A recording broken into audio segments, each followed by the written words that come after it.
Embuga yali esomye. Abo bakawempe boys. Yatuuka nga bamubonyabonyeza bano banna abaava eri. Ebintu ne bimutama kati ffe yazzaako effujjo eryo. Mbuga babitanga Segawa. Naawo na Kawempe boys. Kati eri Kayanja. Abaganda abaasoma nga baasoma. Bwe baakomawo tebaafuna bifo bikwatagana kusoma kwabwe. Katubasabye. Byakatonda. Webale nnyo. Medi ne CBS okusaguno okujja wano ate era kufanyisa birowoozo n'abannaffe abawuliriza. Nyakusooka kubagamba kukola musana nange assalamu alaikum warahmatullahi wabarakatuh. Mukama waffe yeebazibwe yeebale kubakuuma. Njagala okugamba nti olwaleero naffe tubadde ku Parliament nga okunula kungi nnyo oba munaffe MP w'Eserere Dr. Bishop Patrick Okabe yafuna accident mu side ze Budaka. Bamulese naye nga njagala okubagumya ababaka nti mbere bagumu Katonda yagezeera yajeewo. N'ekirala njagala okukubiriza abakozi ennaku ze tugenzeemu za Christmas zibeere nga za kuteekinga stock kyetutuuseeko abakozesa kyetutuuseeko n'ekirala kyetusobola okukolera awamu netulaba nti tusobola okuzimba eggwanga lyaffe. Ensonga enkulu mu kino kiri tulina policies nga gavumenti Parliament amateeka gayisiza mangi nga waliwo kye tuyita midterm access ne nkwebaza kubanga wakola nnyo omulimu okusomesa. Oli n'agamba wano nti tekijja kubeera n'engamba ajja kubeera kubanga ffe tuyitidde ku dialogue era twayita ku dialogue. Njagala okwebaza ababaka bannange bonna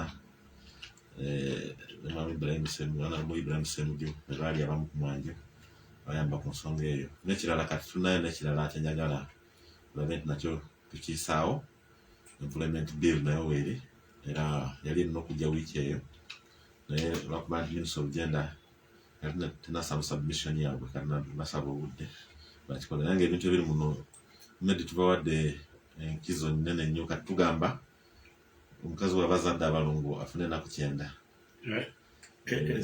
maternity leave.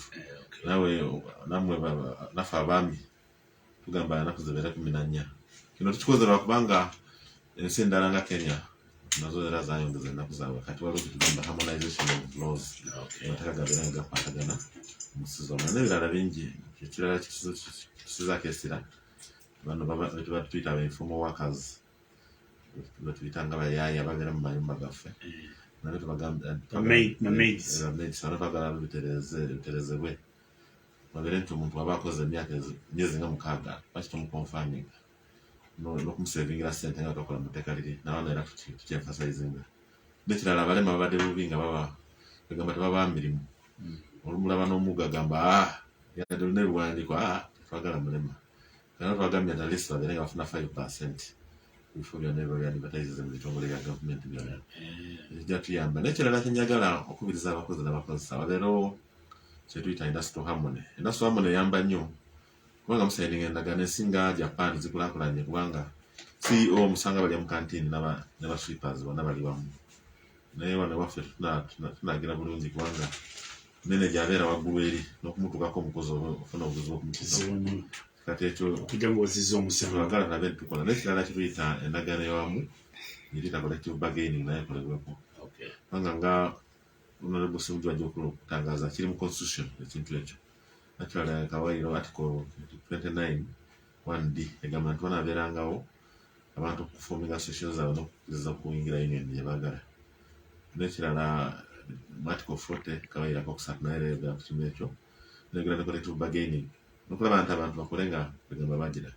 So na wano nga mu ngeri y'okulamusa njagala okukubiriza gavumenti tukola analysis bulungi y'amateeka ge tukolagamu kubanga waliwo etteeka lyetugambye lino maaja nozo kiwuliddeko maaja rationalization mu bumpimpi abantu nga 22,000 bagenda kubanga bakosebwa mu mirimu zaabwe. Namba nene nnyo naye nga kyendowooza tetubagamba nti twakifuna bubi kubanga ensi ezimu zigamba Dr. Project kituuka keekyo kubanga balamusiza mwenna era mbakubiriza muwulize bulungi kubanga n'ebirowoozo. Oyo Dr. Byakatonda Abdul bakapanga kikiira abakozi ate tulinayo omukisa omusajja yali yatubulako nzibengo kyamanyiyo semusoboze katuliza buyambi. Abatuliza abalungi balamusiza naddala okusinga dda mikono gyange ate bakame bange Ssemujju nze Lukyamuzi Kalwanga bakapanga Ssemujju okuva Mityana. Medi nsanze muwayaamu wano ne siniya wange nesaagala kubataataaganya kubanga ebigambo ebimu bitunyumira osanga tulibeera reference nga mutemuliiwo bwe mwogera ebigambo ebimu ebiyiseeko emyaka naye ng'era byongera okulaga obulumi eri ensi yaffe naffe tufunamu okutya nti bwe tuba nga tetulaba kati mwabirabakodde emyaka emabega 2 kirina kyamaanyi nnyo kikiraga ensi eno tyosanga obulumi bukyeyongera. Medi tubadde mu parliament olunaku olwaleero nga tuwerekera mukwano gwaffe yafuna akabenje naggwawo yenna kubanga kigambo kuggwawo bw'ofa ne mukyalawo n'afa. Ekizibu kiba kigudde mu maka. At least omukyala yandisigaddengawo ffe bannabyabufuzi abakulembeze tubeera n'ebintu bingi ku mitwe etyetikka naye bakyala baffe batuyambako okumanya engeri bayinza okuharmonizinga singa ekizibu kiba kigudde. Naye muganda waffe Patrick yagenze ne mukyala we kyanaku kitalo nnyo naye twongera kugumya babaka bannaffe. Naye Medi ffe betugamba naddala gavumenti era nsanyusa nnyo bwe ndabye sipiika nga kyenfasayizingako nti ensi ekula naye amakumu otuyita ngongera kwonooneka na kuvunda. Ebizibu bye tufuna abantu abafa kizibu nnyo okwefumiitiriza ku nnamba egenda mu bantu 10 buli lunaku nga bafa abamanyiddwa kyokka ng'ate waliwo n'abatamanyiddwa. Njala kugamba nti ku lunaku olwo lwennyini nga akabenje kamala okuggwawo Emityana twafuna akabenje era drone abantu bangi ne bafa.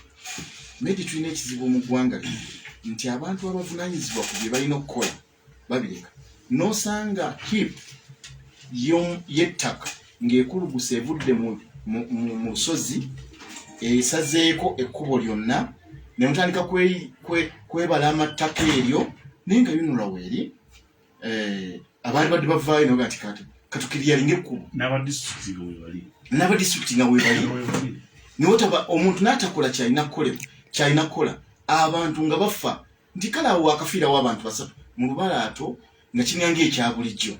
Medi tulina ekizibu mu ggwanga mu naye tulina okwebuulirira kitalo nnyo kyetuyinza okugamba kyokka naye nga g'amazima tulina obulumi eri ensi yaffe. Ebigambo bye mbadde mwogera nti omuntu bw'anyigirizibwa je najja ne yeesasuliza ku banne